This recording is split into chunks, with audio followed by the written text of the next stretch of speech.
मेरे प्यारे ट्रैकमैन साथी, आपका शुभचिंतक राजेश कुमार। मेरे ऊपर गलत आरोप लगाया जा रहा था, इस वजह से रिमूव हुआ है। इसी को लेकर मुझे वीडियो बनाना पड़ा सभी ट्रैकमैन साथियों को अवगत कराने के लिए। मेरा ज्वाइनिंग 2012 में Dhanbad division ADN Latehar Tori section में हुआ था। मैं भी प्रत्येक दिन अपने निष्ठापूर्वक कार्य करते हुए रेलवे परिचालन कर रहे थे, लेकिन रेल परिचालन करने के बावजूद भी ट्रैकमैन साथियों को जो मूलभूत सुविधाएं मिलनी चाहिए, प्रमोशन हो, सारी सुविधाएं वो नहीं मिल रही थी। इसी को लेकर 22 सितंबर 2013 में संयुक्त धरना प्रदर्शन का आह्वान हुआ एलारसा और SCCRTA के बैनर तले। उसमें ACR से मैं भी शरीक हुआ। वहाँ जाने के बावजूद पता चला कि एलारसा से शीर्ष पदाधिकारी से बातें होने के बाद पता चला कि कर्मचारी की अगर समस्या समाधान करनी है तो संगठन के माध्यम से ही संभव है। इसी को लेकर 22 सितंबर 2014 को भी जंतर मंतर पर धरना प्रदर्शन हुआ। फिर 17 अप्रैल 2015 को RKTA का गठन हुआ। RKTA के लेटर पैड के माध्यम से रेल मंत्री और सेवेंथ PC का उस समय गठन भी हो चुका था। AK माथुर जी अध्यक्ष थे, उनको भी विज्ञप्ति दी गई। सेवेंथ PC के माध्यम से भी हम लोग को 27वां हार्ड टैक्स अलाउंस इम्प्लीमेंट कराया गया और 2016 में आज जो हार्ड टैक्स अलाउंस मिल रहा है हम लोग का, वो लागू हुआ। दोस्तों, आज मैं बताना चाहता हूँ कि आज 3375 है, वो RKTA संगठन के वजह से ही मिल रही है।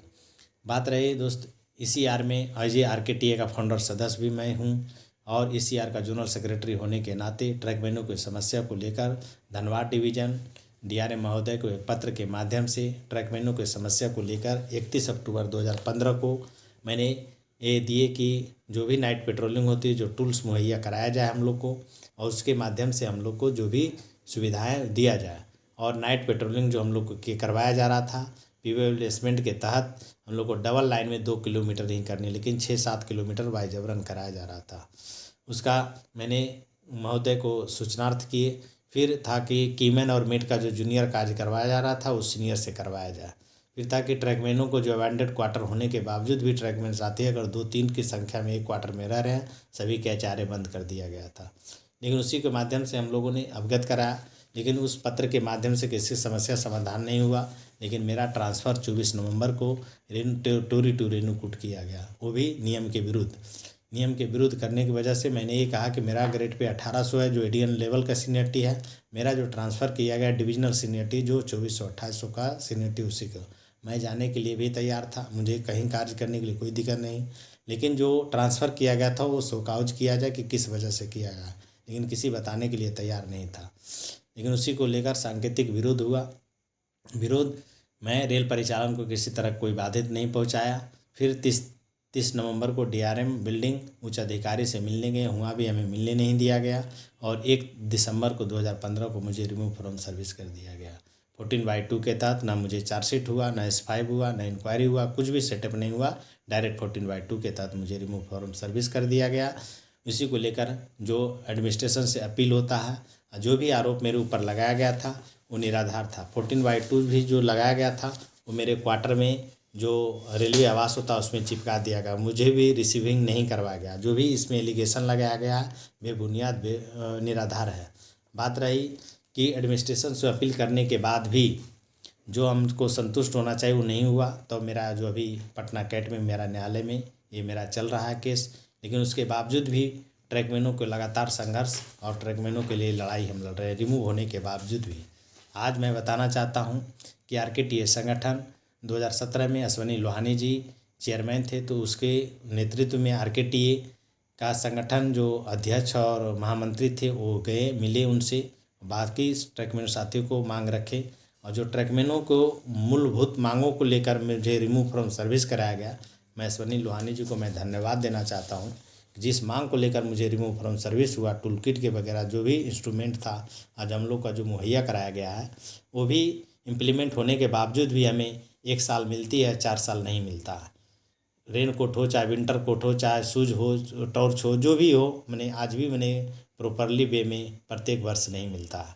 उसी को लेकर लगातार RKTA संगठन प्रयास कर रही है और कर भी रही है।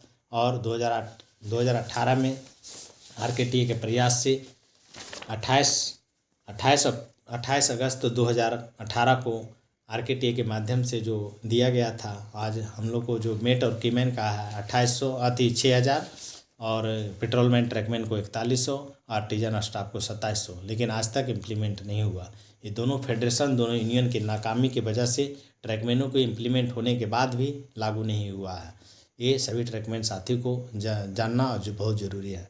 उसके बाद भी आरकेटीएस संगठन हाल फिलहाल में जो रेल मंत्री से जो रेल भवन में मिले 18 अक्टूबर 2024 को, उसके बाद मिलने के बाद जो हुआ सारी वार्ताएं हुई। ट्रकमैन साथी का जो मूलभूत समस्याएं थी, मूलभूत लाभ मिलनी चाहिए, एलडीसी ओपन हो, 4200 का प्रमोशन हो, रक्षक डिवाइस हो, कीमैन का एक हेल्पर हो, हम लोग को 8 घंटा लंच सही ड्यूटी हो, ये सारी बातें हुई। बातें होने के बाद जो 26 नवंबर को रेल मंत्री जी जो अभी भाषण में ट्रकमैन का संबोधन करते हुए बोला कि अरे ट्रकमैन का एक प्रतिनिधिमंडल आया, सारी बातें हुई, उसके लेकर कमेटी गठन किए हैं। इसके लिए रेल मंत्री जी को मैं बहुत बहुत धन्यवाद, आभार व्यक्त करते हैं आरकेटीएसीआर की तरफ से, उन्होंने ये बात को रखे।